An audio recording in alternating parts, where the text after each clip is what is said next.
Tuning into the online broadcast network, AfterBuzz TV. Over 20 million weekly downloads in over 150 countries, and your number one source for after-show entertainment.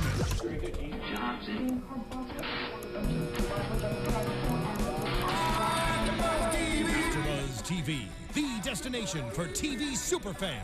Producing after shows for over 300 of your favorite TV shows, interviewing celebrities and showrunners, and bringing you behind-the-scenes exclusives. All thanks to E! Entertainment's Maria Menounos, producer Kevin Undergaro, and internet leader Akamai.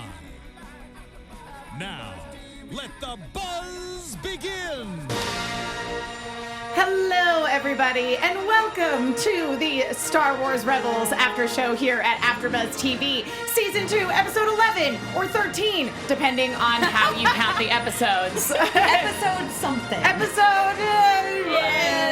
guess you could go like 12, because that would be like in between 11 and 13, but it's neither episode 12 nor... It's tough when they start off with either a two-parter or a movie. Exactly. And technically, like, The Siege of Lothal is episodes 1 and 2, so anyway, either way that you're counting it is completely acceptable, and we're happy that you're here with us tonight. I am Emma Fyffe, your host. You can follow me all over the internet at Emma Fyffe. I am joined by a fabulous panel of ladies, as always, Megan Salinas. Hey guys, you can tweet at me at the Menguin. That's TheMenguin. And Katie Cullen. Hi, all my buddies. You can find me at Kiaxet. That's Kiaxet. We are also We are also checking the hashtag ABTV Rebels. We've got something fun to say, and we are looking at the live chat if you're watching live on YouTube. Yes, and you should be watching live on YouTube. And if you're watching live on YouTube, when this is over later, you should go over to iTunes and listen to us there and subscribe and leave us reviews, because if you leave us reviews, we're going to remember to give you guys shout outs on the episode, which is what I'm going to do right now so that we don't get too far into the episode. Top of the show. Thank you so much to Bill Nye the Science Guy Bill Nye the Critic Guy on iTunes. I was gonna make the assumption that it was the actual It is actual Bill Nye the Science. Well, this is like his cousin, Bill Nye the Critic Guy. Makes sense. Yes, left us a 5-star review saying Megan Salinas, Katie Cullen, and Emma Fyffe are all amazing hostesses and all very beautiful. I have so much fun watching and tweeting these ladies and just geeking out about Star Wars. The Force is very strong with them and just makes me happy to know that there are fellow geeks out there who love Star Wars and know as much as myself. Also happens, all the women are super pretty and awesome. Check them out. You won't regret it. Bill. And the title of the episode is The Force is Strong with Them. So thank you so much for that, Bill. And then also thank you. We got 2 really nice emails. One of them from Jaden in Australia, who had a really interesting theory, actually, about where Sabine's character was going to end up, specifically in regards to some stuff that happened in this episode. So thank you so much for sharing that theory with us. And then the other one is, let's see. Oh, yeah, there's 2. They were in the same email. That's why the other one is from Anthony. It says, very good. Found this after show after watching the Agent Carter after show, which Megan and myself are on. And I've watched all the episodes of your after show. You're all very good hosts. Thank you for putting on a great after show. Aww. So thank you guys for saying nice things about us. If you leave us reviews on iTunes or send in emails or tweet at us, we will share those comments on the show. Also, I just wanted to say thank you to at Grandpa Karamba on Twitter as well, who reminded me that was himself and somebody else who he couldn't remember that we're talking about how we really, really, really wanted to see Ahsoka in the films on the big screens. So it's not going to happen, but that'd be awesome. Yeah. It would be awesome. I know. It's so, okay, so it's so weird to me. She wasn't even in this episode, but I just want to talk about her for a hot second because it's very bizarre to me that this character who's so well established and sort of come to be really beloved within the Star Wars universe is not actually in the film. You know what I mean? Yeah. Like the people who have only watched the films have no idea who she is. Well, what I find funny, I just think it's a very fascinating, like I kind of want to do like a case study on her because it's such an interesting, in terms of like character development and fan reaction, because when she was introduced, nobody liked her. Everybody thought she was like, you know, the audience stand-in, and everybody thought like, oh my gosh, like, is this what Star Wars has come to? And then by the time Clone Wars ends, everybody's in tears that she walked away from the Jedi Order. So it's like, I kind of want to sit down and just like go, I want to analyze this and like her development in terms of like the fandom. Absolutely, because it's true. Like when they first introduced the character, people were kind of like, and then and now, I mean, now she's you say great. Ahsoka and people's eyes light up, and their faces, they have smiles. Nobody hates Ahsoka. I was gonna say, I mean, you want to talk about somebody who had like some serious character development, and it's just very bizarre because she is so closely linked to main characters from the main franchise, much more so than basically any other character we see in either Clone Wars or Star Wars Rebels. But like she's not in the movies. I feel like it's like the difference between the Kingdom Hearts fans who have only played 1 and 2 and the Kingdom Hearts fans who have gone through all the handheld games. Right. Like that, it really, really changes your understanding of the plot and the world. And if you've only seen the 2, numbered games, it's like, oh, this character, oh, that character.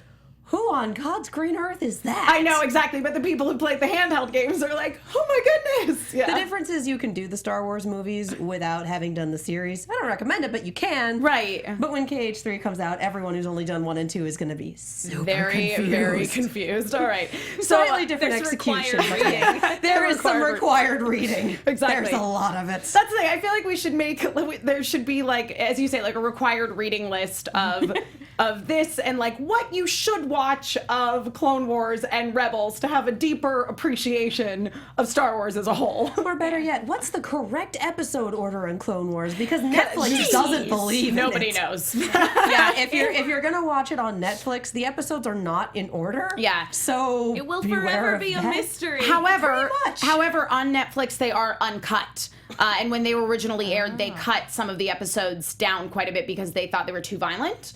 But on Netflix, they are in their original state. And even though, yes, some of the episodes are out of order, there aren't any episodes out of order that are part of like a serial. Because if you haven't watched Clone Wars, it's very much like old Doctor Who, where it's like these 5 episodes tell one story. And then the next 3 episodes have kind of nothing to do with what happened in the last 5 episodes. Remember when cartoons used to do that? I know. Well, actually, okay, so that's something that I wanted to bring up because I just was a guest on Jedi Alliance on Monday and we were talking about Star Wars Rebels, and that was one of the things that we talked about was, would you guys like to see this show go into more of that sort of serialized format? Yes. I was going to say, especially now that we are getting much more integrated into the Star Wars universe as a whole.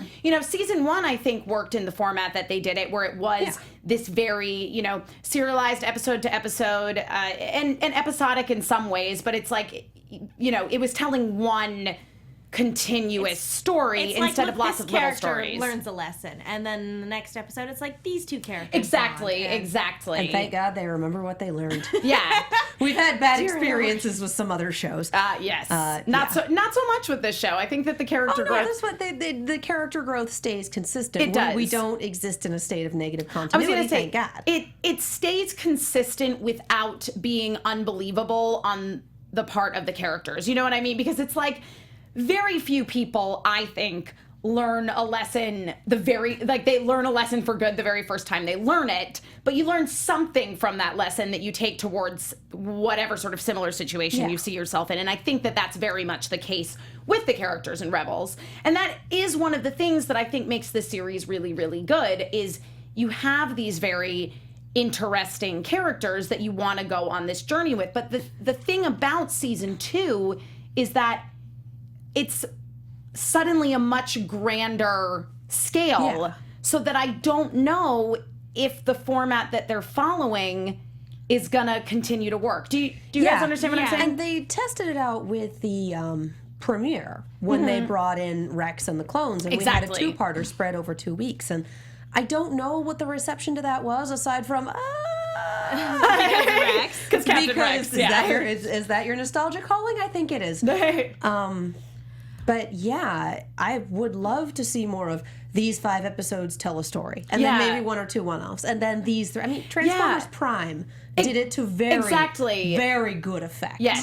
My problem with as much as like in my mind when I sit down and watch a series on DVD or when I binge something on Netflix, Right. I absolutely love that format. The flip side is when you have 20-minute episodes and then you have to wait a week for each time. I am no to get longer the next a part of the child. story. I no longer have the patience for that. So I know for a fact that as like I can say objectively now that yes, I would prefer that. Right. But I know that if that's what I was getting, I'd be like, I want the story now. I know, but at the same time, it's like, I think that the way television is being made right now is often being made in such a way that they know you're going to go binge. They know it's going to end up on Netflix. They know it's going to end up on Hulu. And you're going to sit down and watch all of it at once. And go boom, boom, boom, boom, boom. Exactly. Yeah. And it's interesting that you say that, Megan, that you feel like with the serialized, like with the, like these 4 episodes tell a story, these 4 episodes tell a story, that you feel like you would get frustrated from week to week, because when we were chatting a little with James Arnold Taylor about the show, he was saying that he actually really wants to binge watch Rebels because he thinks he'll be able to enjoy it more watching it all back to back. So I don't know. It's I just thought it was an interesting point to bring up. Well, yeah. Anytime you have formats, different formats in terms of storytelling, there are always positives and negatives. And I definitely think that when a series is being aired week to week, that is definitely a con when you have a serialized story. But at the same time, we grew up with lots of series that did that. Yeah, absolutely. We are the Dragon Ball Z generation. We learned patience. Well, or even like shows like the old 90s Spider-Man cartoon. They had series they had episode arcs that spanned like 20 episodes. Yeah. And but they could still be episodic, but at the same time it was all one arc. It was I think that would change things a lot for the show, but I would appreciate it. Yeah. I think so too. And I think that the reason is because when it was just our little rebel crew out on their own on the outskirts of the universe, not really being involved in the rebellion, we got to spend a lot of time with the characters. And I think that what this season is not necessarily suffering from, but what it's really differing in is that so much of this is about building the rebellion. Yeah. So it might be kind of nice to see our crew kind of split up a little bit and spend some more time with the new characters that are getting introduced this season, or the characters that we're bringing back in from Clone Wars, so that everybody kind of gets the screen time that they deserve. Yeah. I just had a thought, like, sorry if this is a tangent, but I'm wondering if in Rebels they'll be introducing characters that are going to be in Rogue One. Just I a thought. I have no idea. doubts. Yeah, probably not, but just in terms of like building the rebellion.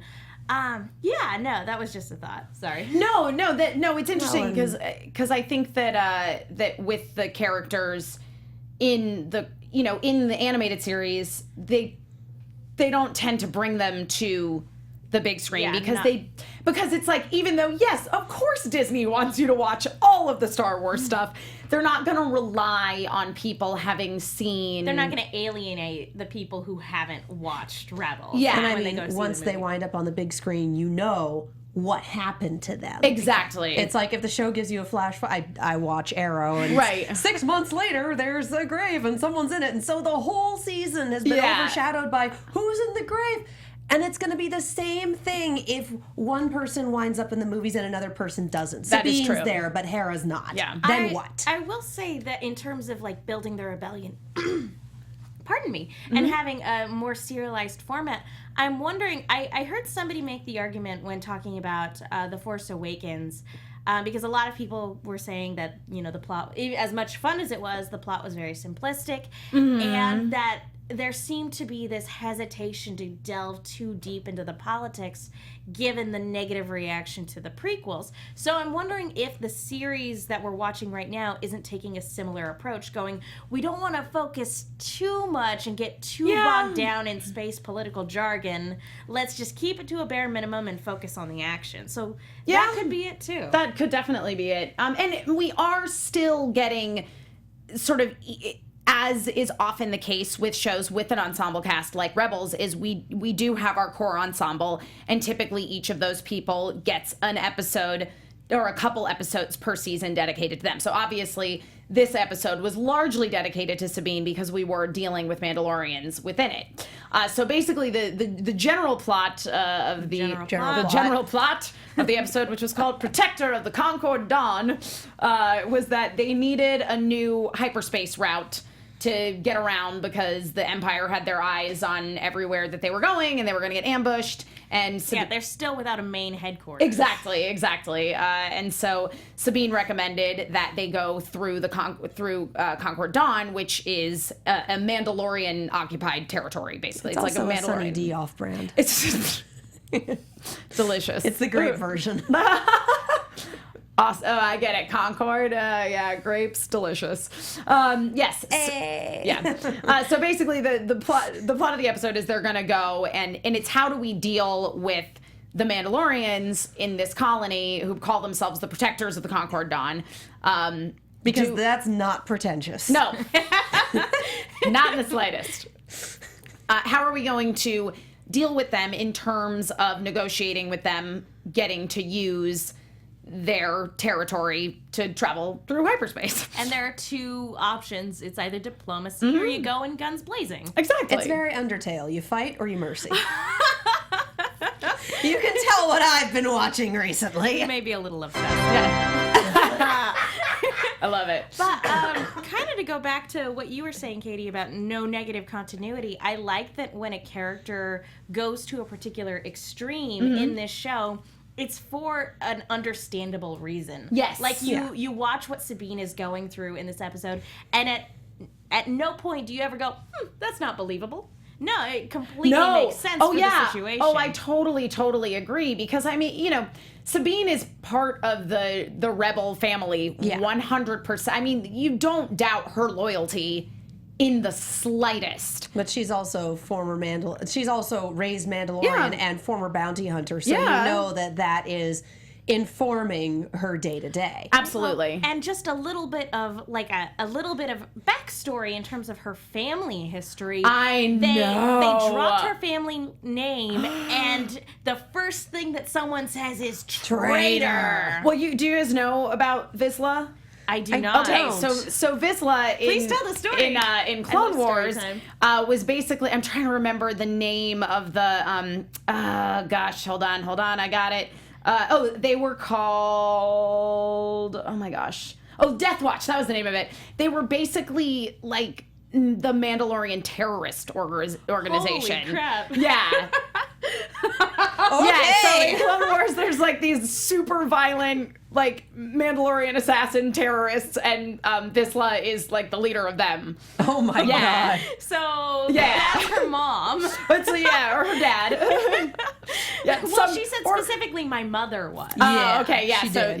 but Vizsla is the given name. So there's presumably many Vizslas. Her mother was a member of this particular faction, I suppose. Then that's insane. Yeah, and there was like a pacifist Mandalorian group too, and they like tried to assassinate the leader. It was a whole thing. But yeah, so basically like very, very bad, very violent, very dangerous, but also interesting. Yeah, it's no wonder she went off on her own and just was doing her own thing for so long. Yeah. So, I mean, basically, what I'm getting based on this episode is that Mandalore is a little like Scotland. Because they're talking about like the clans and the houses and fighting. And continually fighting each other. Infighting. I was like, this sounds awfully like Scotland. If there was also a little bit of the Wild West thrown in with the occasional like gunslinger moment. So Ireland. Yep. I don't know. Were there Irish cowboys? I don't know. Nah, I think they were mostly in New York. Fun fact, most cowboys were actually Mexicans. Yeah? Yep. Yeah. Yep. I knew this. Thank you, Alexis. The more Hollywood whitewashing. Yep. So anyway, so they stage what's not supposed to be an attack on Concord Dawn, where they all show up, and the plan is they're going to go in there and they're going to negotiate with them, because basically Hera convinces everybody, rightfully so, I think, that they're going to be better off trying to get the Mandalorians on their side because they're kind of low in numbers. They could use all the help they could get. Well, and we can either ally with the warrior clan or try to fight them. Let's think about this one for a moment. Exactly. But of course, they do go in there being unsure whether they're loyal to the Empire or not. Exactly. And unfortunately, it turns out that money talks, so to speak.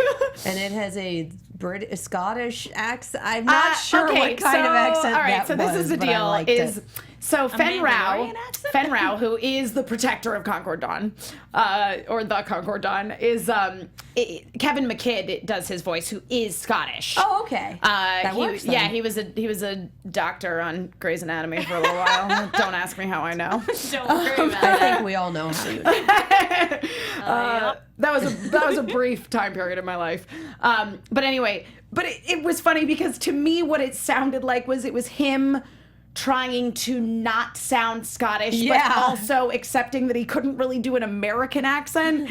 And it just came off as like slightly Daniel Craig, who is actually English, as James Bond. So yeah, like a faux English accent. Yeah. It was odd. I liked it though. It worked. I think that like just his character arc as it was presented to us in terms of being a young, probably idealistic soldier in the Clone Wars versus, the kind of Running a planet. weary, protector of Concord, of the Concord, who now has to ally with the Empire, who doesn't want to fight the good fight, just wants to fight the easy fight.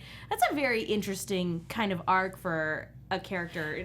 Well, we had it reflected in, oh my God, the dude with the amazing name last week. The governor. Clancy Brown? Yeah. Thank you. Yes, Clancy Brown. Oh gosh, I wrote his name Something down. Ryder or something. Yeah, or Ryder. Ryder. Yeah. We had that reflected there as well. He fought the hard battle. He wound up in prison. He got out of prison and went, no. That is true. I can't go back to jail. Yeah. That does seem to be a constant refrain because we had it with Rex and the other clones. Mm-hmm. We've had it with Ryder, and now we're having it again. So it seems like a big, I don't know if I want to say reoccurring theme, but definitely a similar story beat this season.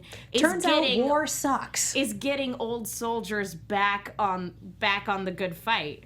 That's I think that's 100% true, because I mean, and we saw sort of like the differing perspectives on that with the 3 clone troopers who, we got sort of on board, as you say, fighting the good fight again. And it's kind of like it's not that they support the Empire, it's just that they're choosing to cooperate with them as much as possible to make their lives easy. It's so much easier just to comply than to disobey, I suppose, in this particular circumstance. Yeah, exactly, because I didn't get the sense that, these Mandalorians were serving the Empire out of any sort of great loyalty they felt towards them. Even when saluting, no. he just kind of like walked up. He wasn't even like looking at him when he saluted. He was like, yeah, whatever. Yeah.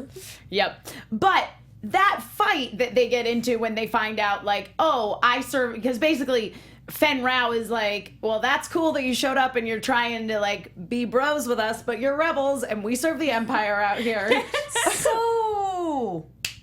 Yeah. Well, and but with it's ships. So much yes, so much yes. with starfighters that had spinny West Side cannons. Starfighter. It was great. I loved it. I mean, I didn't. Ships were impressive. The Mandalorian ships were awesome. Yeah, no, I love the aerial fighting this season. It's both really spectacular, and I'm like, oh, I'm really enjoying myself. But then they cut away from Hera in the battle, and I'm like, I know. what just happened? Okay, Don't go back. So this is another thing that we talked a little bit about on Monday on Jedi Alliance, was the fact that Star Wars Rebels is technically a kids show, so does that affect how you watch it? To which I said, Star Wars Rebels is, okay, it's a kids show, but it's not afraid of getting real. As I think it definitely proved in this fight. It's getting to be in the same vein as, and I keep going back to this, as Transformers Prime, as Gargoyles, as Tron Uprising. Yeah. Where it is a quote-unquote kids show, but it very much has its internal logic and its rules, and it sticks to them, and death is both permanent and meaningful. Yeah. Yeah. It We need more shows like that because kids are not dumb. Yeah, no. Kids get it. Yeah, no, they're absolutely not. And I mean, you know, we saw serious consequences in this fight. And again, it was and it was a situation of people having gone into this encounter not intending to be violent, having the best of intentions And getting slaughtered. and getting completely slaughtered. And I find it interesting that people would go and take their kids to watch the movies. Like, I remember going to see when the movies were re-released in theaters. Yeah. I remember going when I was a kid, and I just it kind of confuses me that somebody would have a different expectation when they sit down to watch a show like this. Oh, but Star Wars is a classic. Why would it be any different? I watched all 3 of the movies when I was younger. Yeah. It's no different. Well, and I would argue now too. I mean, there are kids going to see Force Awakens, and Force Awakens things has occur in Force death Awakens, and man. destruction and consequences. Things There's so occur. many little girls dressed up as Rey. It's amazing. Cute. Yeah, no, it's great. Do you know they're running out of Rey toys because they didn't make enough? They thought that Kylo Ren was going to be the really big, super popular thing in this movie. Yeah. So now they have all this angry emo boy merchandise that they can't move. And they have Rey merchandise that they're out of. We could talk about that, I guess, in terms of news and gossip, because there's been a lot of gossip about that particular shortage. Well, we're kind of running out of time to talk about the episode. So we can save it for news and gossip. We can save it. So basically things do not go well. Hera gets very, very badly injured, and it's decided that we're going to go back in there and we're going to deal with Fen Rao one way or another, or specifically Kanan's going to go deal with Fen Rao one way or another, and he's only going to bring Chopper with him. Well, he was cleared to go sneak in and blow up their ship. Right. And Sabine sneaks on board like, what do you really plan? It is funny that he said he was going, that his actual mission was a diplomacy mission, and yet he brings the member of the team that has the highest body count. I know, seriously. He brought along the sociopathic murderer. The murder bot. He is a murder bot, guys. Somebody has to fly the plane. Yes. But, yes, of course, Sabine does sneak along and is like, listen, you have to take me with you. I know these people, like, these are my kind. Let me deal with them. I know how they think. You know what I just realized? I think this is the first time these two have gone off on a mission I together. think you're right, Megan. Yeah. It's a dad and daughter day. Yeah. But it was so interesting to see the two of them because each of them individually represented the two different solutions to this conflict. You know, Kanan being absolute 100% diplomacy, and Sabine being let's go in locked and loaded and blow stuff up. And, like, kill everybody. Yeah. And they have to meet somewhere in the middle. They do. Well, and they both have personal history of a sort. Oh, yeah. No, definitely. Yeah, Kanan had some, like, sad comments in this episode. You saved my life, and it was great. So I'm giving you a chance to do the same. And he's just like, what? Yep.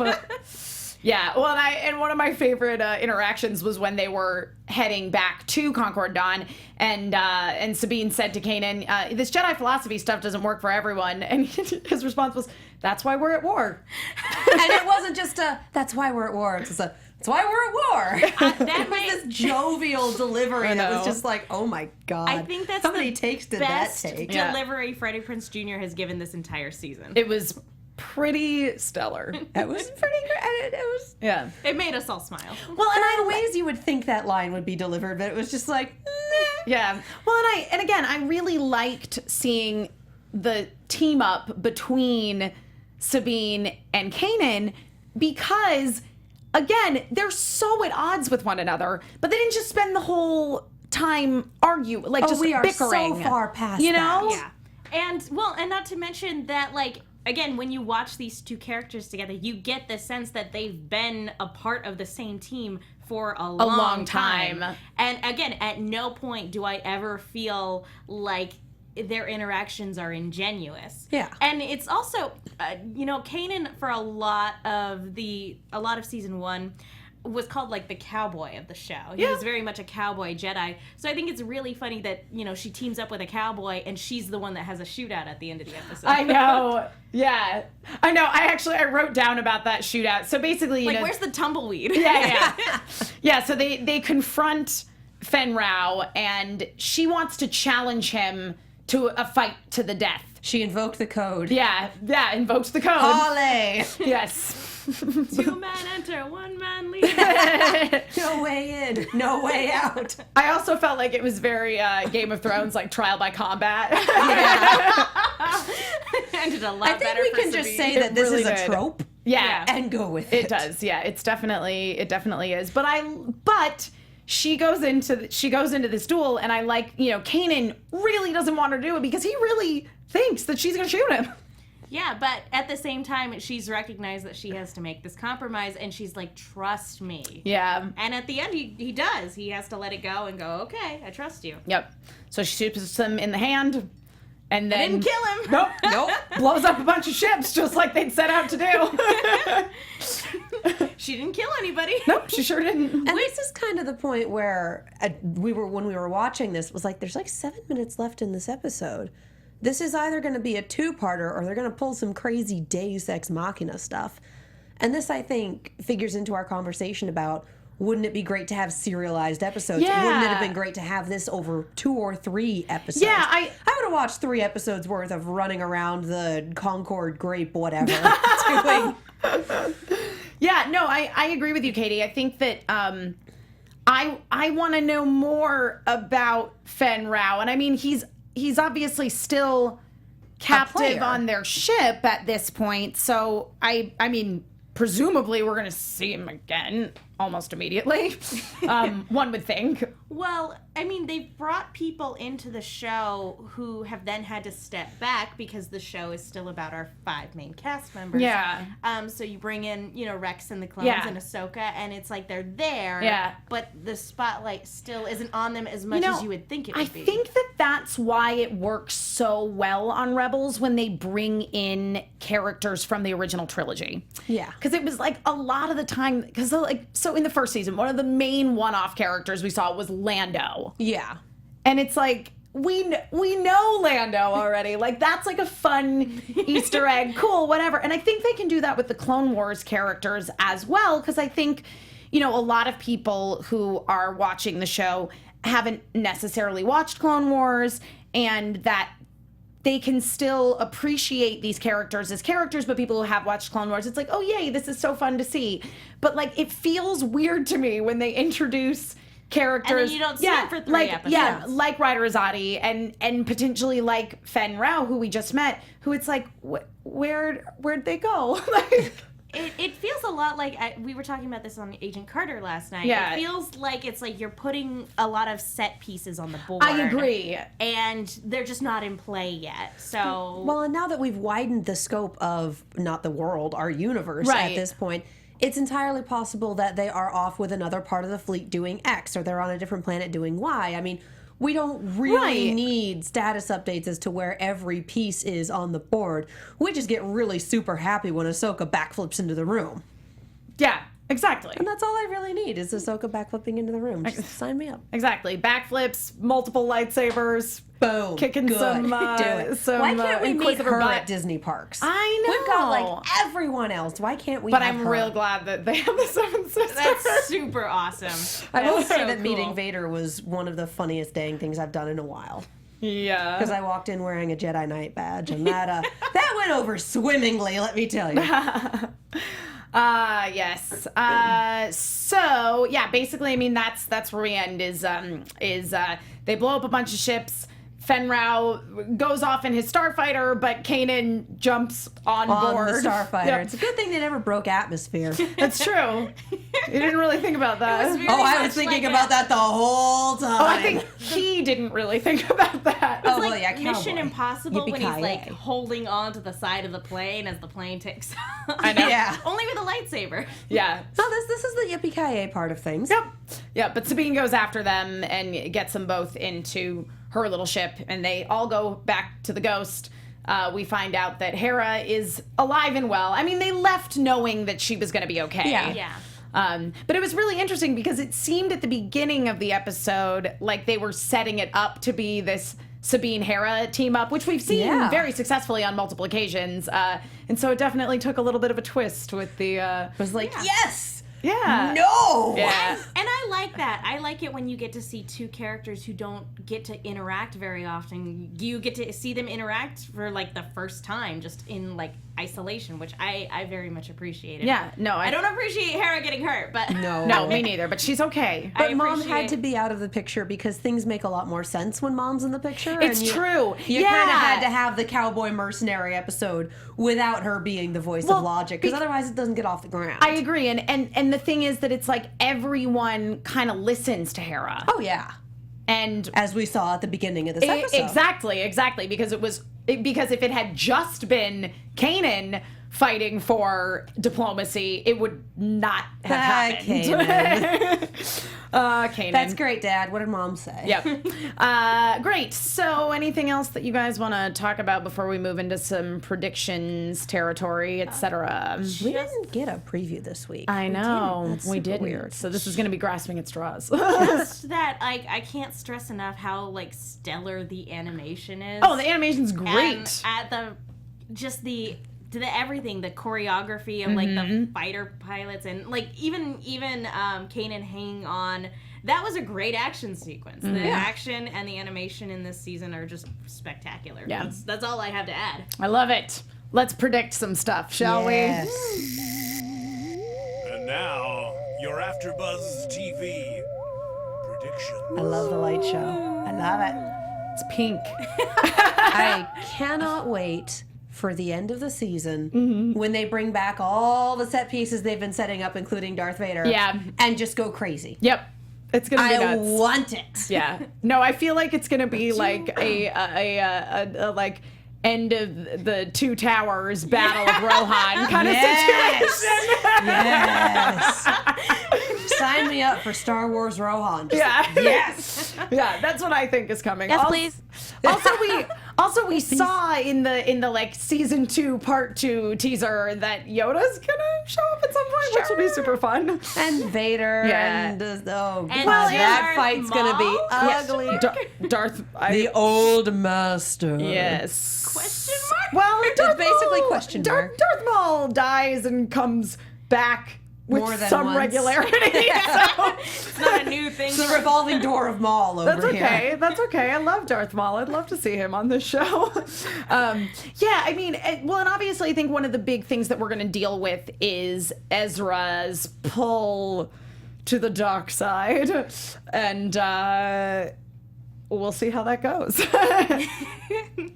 It's Very really generic predictions, but I'm down. Yeah, it's really tough because we have such a spoilery trailer I for the rest know. of the We season, do. but no preview for the next episode. Exactly. So it's we like, have, stuff. So it's just like press his face against window and stares. Yeah. Just give me that Vader Ahsoka showdown already. Shut up and take my money. Ah, yes. Yeah, exactly. That's going to happen right before the finale, and Yep. will have massive repercussions throughout. Yes, it will. I think All of my predictions have to do with story structure. I will say that in terms of immediate predictions, I do predict that the Inquisitors are coming back very soon. Oh, they have because to. Yeah.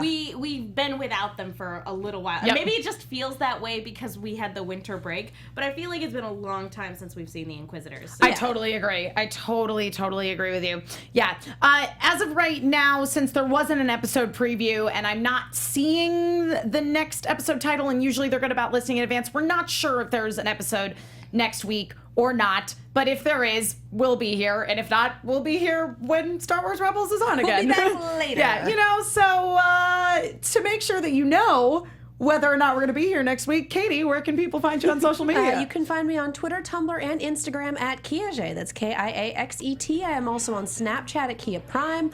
I am on many of the shows, many of which are still in the process of coming back. But Muppets is back next week. Arrow is later tonight.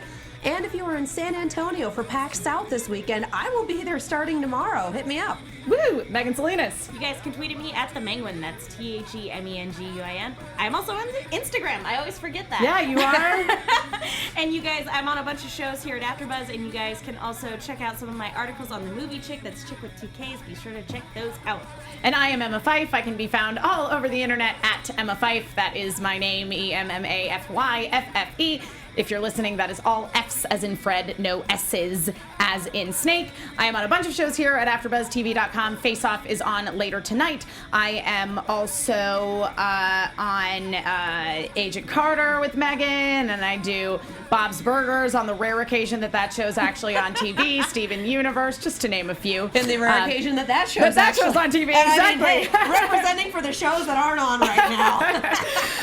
Also, if you guys are at Anime Los Angeles this weekend, I will be there along with my Sailor Moon podcast, Love and Justice, which you can also find on the iTunes stores if any of you guys are Sailor Moon fans. And yes, if you are at Anime Los Angeles this weekend at the Ontario Convention Center here in Los Angeles County. I have been informed it really is Los Angeles County. It's not Inland Empire like I've been saying. On Friday the 29th at 4:30, we have our panel in room 203C, which as far as I can tell from looking at the convention center map is upstairs. So be sure to check that out. Also, those of you watching here on AfterBuzzTV.com, be sure to check out all of our sister networks, Black Hollywood Live, Popcorn Talk, Book Circle Online. If you're watching on YouTube, be sure that you subscribe on iTunes. Remember, leave us those reviews, leave us thumbs up on the YouTube videos, tweet at us using that hashtag ABTVRebels, and we will see you guys all again next week or otherwise. Bye. From executive producers Maria Menounos, Kevin Undergaro, Phil Svitek, and the entire AfterBuzz TV staff, we would like to thank you for listening to the AfterBuzz TV network. To watch or listen to other after shows and post comments or questions, be sure to visit AfterBuzzTV.com. I'm Sir Richard Wentworth, and this has been a presentation of AfterBuzz TV. Buzz you later. The views expressed herein are those of the hosts only and do not necessarily reflect the views of AfterBuzz TV or its owners or principals.